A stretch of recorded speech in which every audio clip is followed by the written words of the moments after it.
They laughed when Sarah Mitchell handed over $12,000 for 3 acres of hardpan clay that even the weeds refused to grow on. They laughed when she traded her city apartment keys for a rusted trailer on a lot the realtor had listed for 8 months with 0 offers. They laughed when she told them she was going to build something there, grow something there, make something of that orange-red dirt that cracked like concrete in the summer and turned to sticky glue every time it rained. The neighbours called it the Mitchell mistake. The local feed store had a betting pool on how many months before she packed up and drove back to Columbus with her tail between her legs.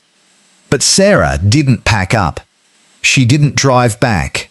And 3 years later, those same neighbours watched in stunned silence as a flatbed truck loaded with $40,000 worth of premium-grade fire clay rolled off her property, leaving her with the land, the trailer paid off, and a bank account that made their jaws drop. This is the story of how a woman everyone counted out turned the very thing they mocked into the very thing that set her free. But before we dive into Sarah's journey, I want to ask you something real quick. Drop a comment right now and tell me, where are you watching this from tonight? Are you on your couch in Texas? Your kitchen in Ohio? Your phone on a lunch break in California? I read every single one, and honestly, it blows my mind how this community stretches from coast to coast. Go ahead. Hit that comment button. Tell me your city or state, and let's see how far this story travels. Sarah was 34 years old when her life imploded. She had spent the last decade working 60-hour weeks as a logistics coordinator for a distribution company in Columbus, Ohio, managing freight routes and warehouse schedules for a salary that sounded impressive on paper but never seemed to stretch far enough. She was married for 6 years to a man she thought she knew, living in a rented townhouse with matching furniture and a 5-year plan taped to the refrigerator. The plan said kids by 32, house by 35, savings account, with 6 figures by 40. But life doesn't read your 5-year plan. It rips it off the fridge and sets it on fire. The company she worked for was acquired in a hostile takeover, and within 90 days, her entire department was liquidated. 200 people walked out with cardboard boxes and severance packages that wouldn't cover 3 months of rent. 3 weeks after the layoff, she found text messages on her husband's phone that answered questions she had been too afraid to ask. The divorce was finalized by spring. She walked away with $9,000 in savings, a used Honda Civic with 112,000 miles on it, and a desperation she had never felt before. She moved in with her sister in Dayton, sleeping on a pull-out couch in a basement that smelled like cat litter and regret. Every morning, she scrolled through job listings that required master's degrees for entry-level pay. Every afternoon, she drove to interviews, where hiring managers looked at the gap on her resume like it was a criminal record. At night, she lay awake, staring at the water-stained ceiling, feeling the walls close in, feeling her 30s slip through her fingers like sand. Her sister meant well, but the pity in her eyes was worse than the rejection emails.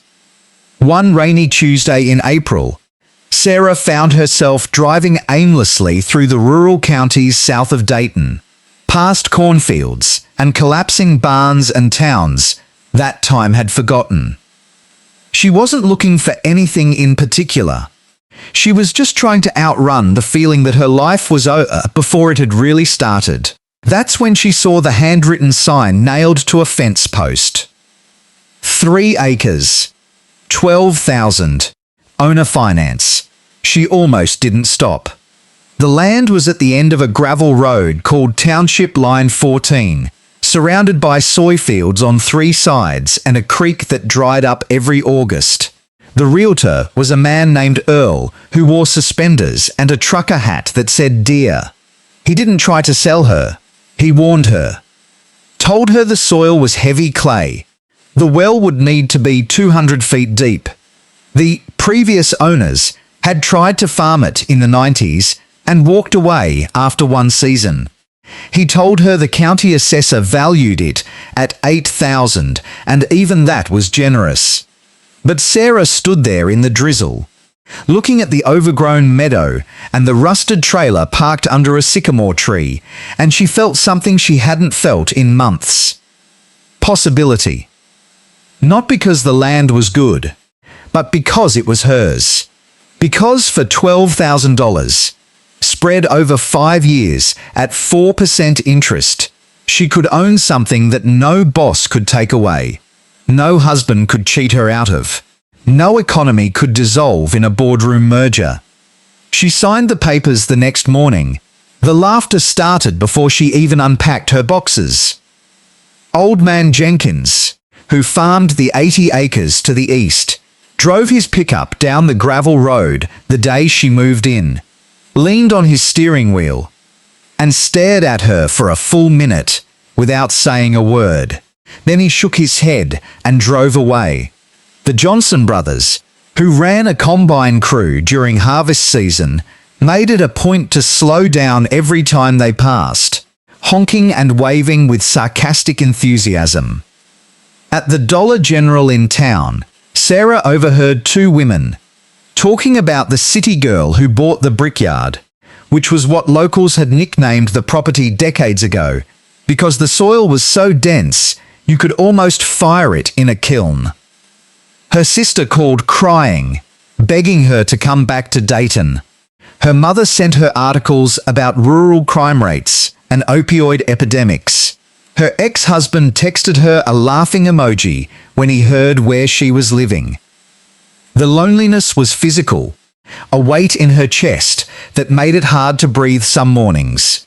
But Sarah had made her choice, and she was too stubborn and too broke to unmake it. She decided she would garden. That was the first failure. She spent $300 she didn't have on seeds, compost, and gardening tools from the Tractor Supply. She spent 2 weeks breaking up the soil with a mattock, her hands blistering and bleeding, the clay clumping together like wet concrete every time she added water. She planted tomatoes, peppers, zucchini, and beans. She watered them faithfully. She talked to them. She named the tomato plants after her favorite co-workers from the job she lost. Within 6 weeks, every single plant had either drowned in the waterlogged clay or withered from root rot. The clay didn't drain. It held water like a bathtub, and the roots suffocated in it. She stood in the middle of her dead garden in July, sweat pouring down her face, and cried for the first time since the divorce. Not delicate tears. Ugly, heaving sobs that scared the crows out of the sycamore tree. She had failed at marriage, failed at her career, and now she couldn't even grow a tomato. The second failure came when she tried to dig a well. The trailer had no running water, just a rain catchment system that was rusted through. She saved for 4 months, eating rice and beans and eggs, and hired a well drilling company out of Springfield. They brought a rig the size of a dump truck down the gravel road, and for 3 days they drilled. 200 feet, 300 feet, 400 feet. The drill kept hitting layers of compacted clay so dense the bits overheated and had to be replaced twice. At 420 feet, they finally hit water, but the flow rate was so low it wouldn't sustain a household. The foreman, a man with grease under his fingernails and 30 years of experience, told her she was sitting on a clay pan that acted like an impermeable shield. Water couldn't penetrate it, and water couldn't escape it. He charged her $6,000 for the dry hole and drove away, leaving her with a PVC pipe sticking out of the ground like a grave marker for her savings. She was down to $1,100 in her account. The laughter from the neighbours felt louder after that. She saw Jenkins talking to the Johnson brothers at the gas station, and they all turned to look at her Civic as she pumped gas, and she knew exactly what they were saying. The third failure was the farmer's market. Sarah decided that if she couldn't grow in the ground, she would grow above it. She built raised beds out of scavenged pallets and filled them with bagged soil from the hardware store. $50 a truckload, paid for by selling her city clothes on Facebook Marketplace. She grew lettuce, radishes, and herbs. She made jams from wild blackberries that grew along the creek bed. She woke up at 4 in the morning every Saturday, loaded her Civic, and drove 40 miles to the farmer's market in Springfield. For 6 weeks, she sat behind a folding table while customers walked past her wilted lettuce and lumpy jam to buy perfect produce from established farms with branded tents and credit card readers. She made $80 one Saturday, $40 the next. On the 6th week, it rained and only 12 people showed up. She drove home with $22 and a trunk full of unsold greens that she fed to the rabbits that had started living under her trailer. That night, sitting on the steps of that rusted trailer, eating peanut butter from the jar with a plastic spoon, Sarah Mitchell did something she hadn't done since the day she signed the papers. She questioned whether she had made the biggest mistake of her life. But the universe has a strange way of hiding turning points inside moments of total despair. It was October, the air turning sharp, the clay soil hardening into something that felt like pavement under her boots. Sarah's son, Ethan, who was 8 years old and lived with her ex-husband in Columbus, but visited every other weekend, was bored. There was no internet at the trailer, just a hotspot that barely loaded email. So Sarah gave him a bucket and a trowel and told him to dig for worms by the old shed. She figured it would keep him busy for an hour while she tried to patch a leak in the trailer roof. Ethan wasn't looking for worms, though. He was looking for dinosaur bones, because every 8-year-old boy believes the ground is full of T-Rex skulls waiting to be discovered. He dug a hole about 18 inches deep before his trowel hit something that didn't feel like clay. It felt smooth, almost waxy. He called his mother over, and Sarah knelt down in the dirt, her knees sinking into the cold ground, and pulled out a chunk of clay that was different from the rest. It was pure white on the inside, smooth as butter, and when she rolled it between her fingers, it didn't crumble, it stretched. She didn't think much of it at first. She washed it off and set it on the windowsill, a curiosity for a woman who had too much time and too little hope. But 2 weeks later, everything changed. Sarah had taken a part-time job answering phones at the county clerk's office, 20 hours a week for minimum wage, just to keep the lights on.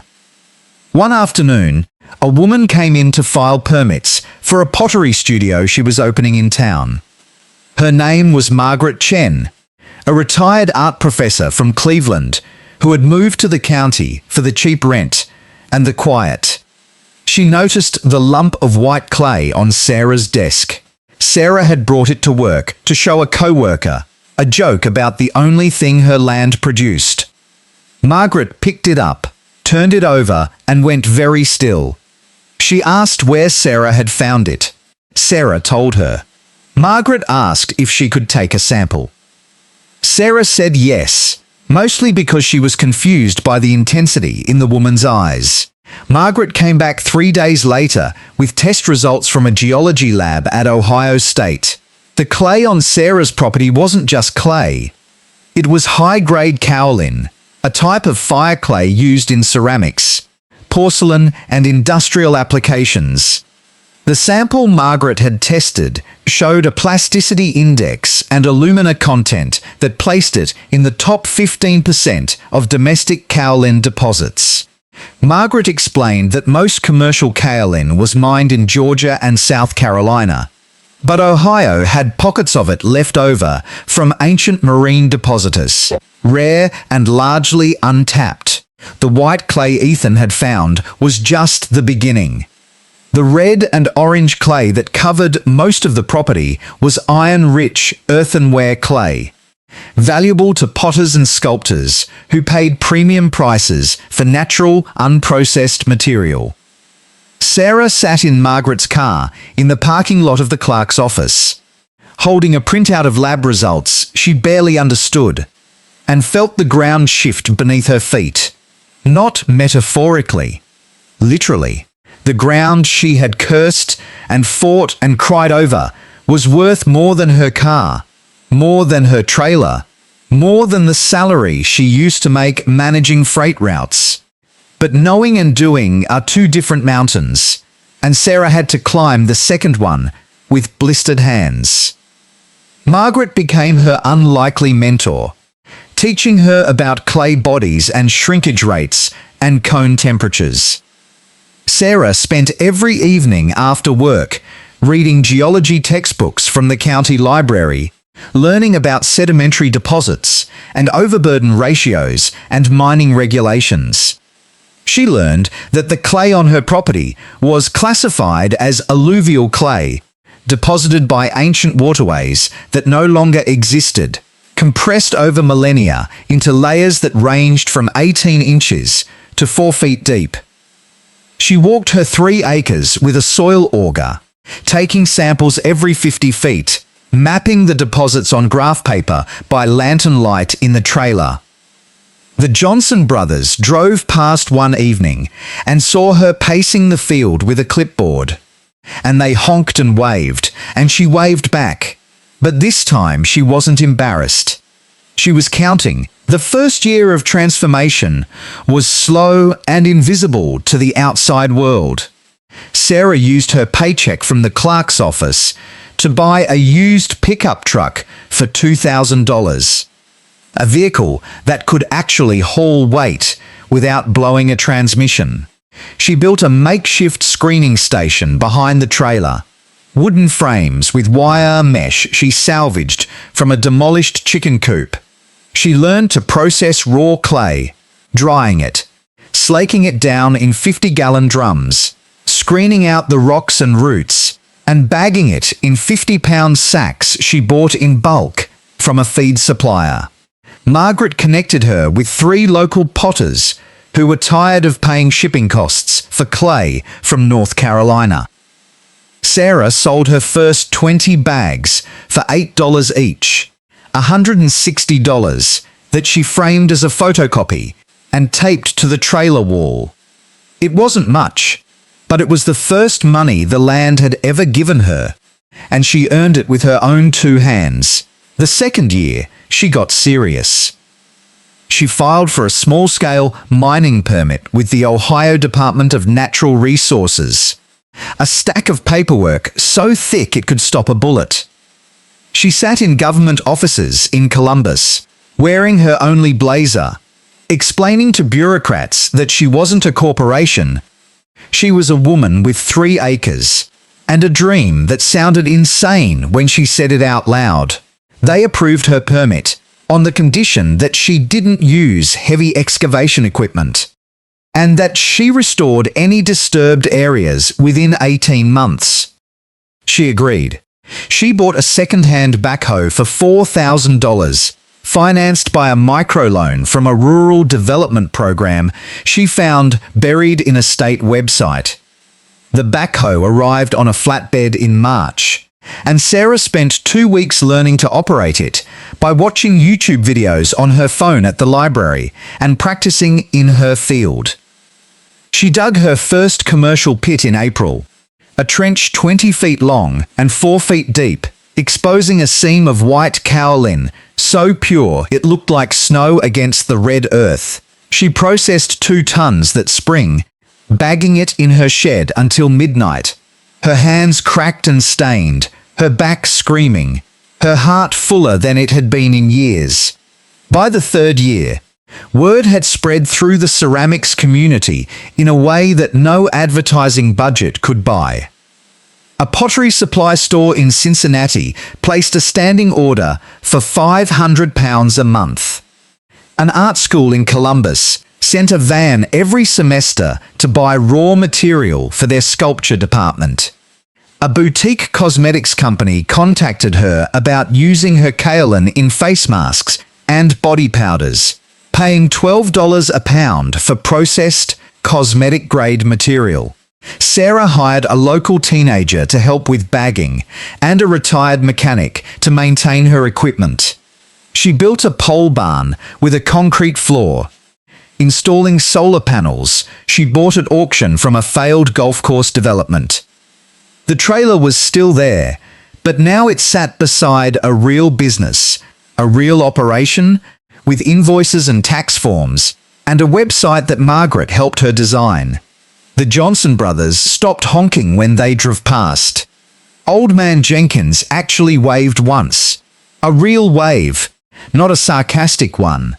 The betting pool at the feed store had been forgotten, replaced by a new conversation about the Mitchell woman who had somehow made gold out of mud. But the moment that changed everything, the $40,000 moment, came from a phone call Sarah almost didn't answer. It was a Tuesday in November.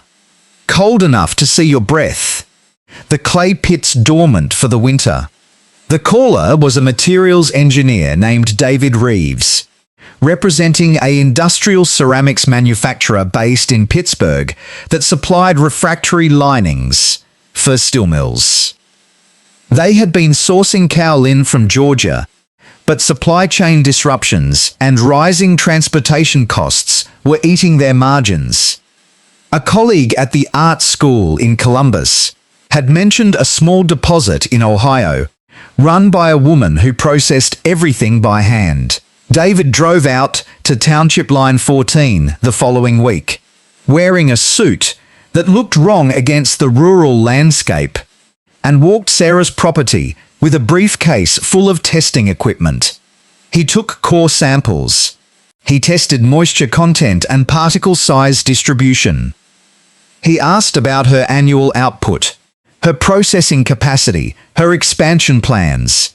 Sarah answered honestly, no bluster, no business school vocabulary, just the facts of a woman who had learned her land inch by inch. David sent the samples to his lab in Pittsburgh. 2 weeks later, he called back with an offer.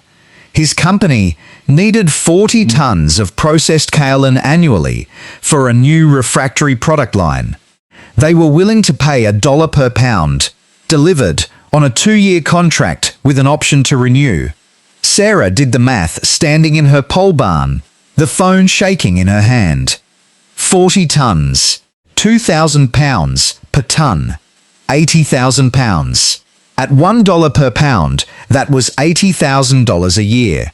But the contract specified a minimum first-year commitment of 20 tons, half the annual volume, paid up front upon delivery.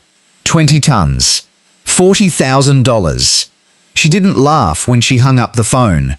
She didn't cry. She walked out to the edge of her property, where the gravel road met the clay soil, and she knelt down and pressed her palm against the ground that had broken her and rebuilt her. The ground that had killed her tomatoes and drained her savings and made her the punchline of every joke at the feed store. The ground that had hidden its value beneath her feet the entire time, waiting for her to stop fighting it long enough to understand what it really was.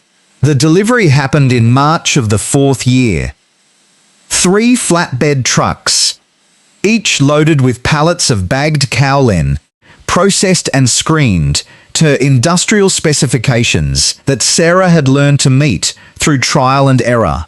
The drivers were confused by the rural address, by the pole barn with the solar panels, by the woman in work boots who signed the bills of lading with hands that still had clay stains under the fingernails. The payment cleared her account the next morning. $40,000. She looked at the balance on her phone screen, sitting in the trailer that started it all, and she thought about the woman she had been 4 years ago, crying over dead tomato plants, eating peanut butter by lantern light, convinced she was the biggest fool in Ohio. Sarah didn't buy a mansion. She didn't lease a luxury car. She paid off the land note finally, fully, 2 years early. She built a modest house on the property, 3 bedrooms, a real kitchen, a porch that looked out over the clay pits that had become something beautiful in their own way. Geometric patterns of red and white earth that changed with the seasons. She expanded the business, hiring 3 full-time employees from the county. People who had been unemployed or underemployed. People who understood what it meant to need a second chance. She started a scholarship fund for kids in the county who wanted to study geology or ceramics or agriculture. Funded by 1% of every sale. She still answered her own phone. She still walked the property with a soil auger every spring. She still kept that first framed photocopy of the $160 check on her wall. Old man Jenkins passed away the following winter. At the funeral, his son told Sarah that his father had changed his mind about her the day he saw her operating that backhoe by herself in the rain, digging her first commercial pit while lightning cracked over the soy fields. He said his father told him that was the moment he knew she wasn't a city girl running from her problems. She was a woman who had found her ground and was willing to bleed to keep it. The Johnson brothers eventually sold their combine business and moved to Florida. Before they left, the younger one came to Sarah's pole barn and bought 2 tons of earthenware clay for his wife's new pottery hobby. He paid full price and didn't ask for a discount. Some apologies don't need words. The land that the county assessor valued at $8,000 is now the foundation of a business that grosses 6 figures annually. The trailer still sits behind the house, restored now, a guest cottage for visitors, and a reminder of where the journey started. The clay pits are managed sustainably, rotated and restored according to the permit conditions Sarah agreed to years ago. The creek still dries up every August, and the gravel road still kicks up dust in the summer, and the Dollar General still has the same fluorescent lights. But nothing else is the same. Because Sarah Mitchell learned the lesson that most people never get the chance to learn. Value isn't always obvious. Sometimes it's buried under 18 inches of hardpan clay. Sometimes it's hidden inside the moment when your last plan collapses and you have no choice but to build a new one from whatever is left. Sometimes the very thing everyone laughs at is the very thing that will save you. If you have the stubbornness to stay long enough to see what it really is. So if you're sitting somewhere right now, watching this, feeling like your ground is worthless, feeling like the world is laughing, feeling like every seed you plant dies and every well you dig comes up dry, remember this. The ground doesn't change, your eyes do. Sarah didn't make that clay valuable. It always was. She just stopped calling it worthless long enough to see what it could become. And that is the difference between the people who stay stuck and the people who build something the world didn't see coming. If this story hit you, if you felt something while watching, do me a favor, hit that like button not for the algorithm, but because this story deserves to travel. Subscribe if you want more stories like this. Stories about people who took the hard road and found treasure at the end of it. And seriously, scroll down right now and tell me where you're watching from. I wasn't kidding earlier. I want to know if you're in a city apartment or a rural farmhouse, if you're on your lunch break or winding down for the night. This community is the reason I keep finding these stories, and every comment reminds me that somewhere out there, someone else is standing on their own 3 acres of clay, wondering if it's worth the fight. Let them know they're not alone. Let them know the ground they're standing on might just be the foundation of everything they haven't built yet. Until next time, keep digging.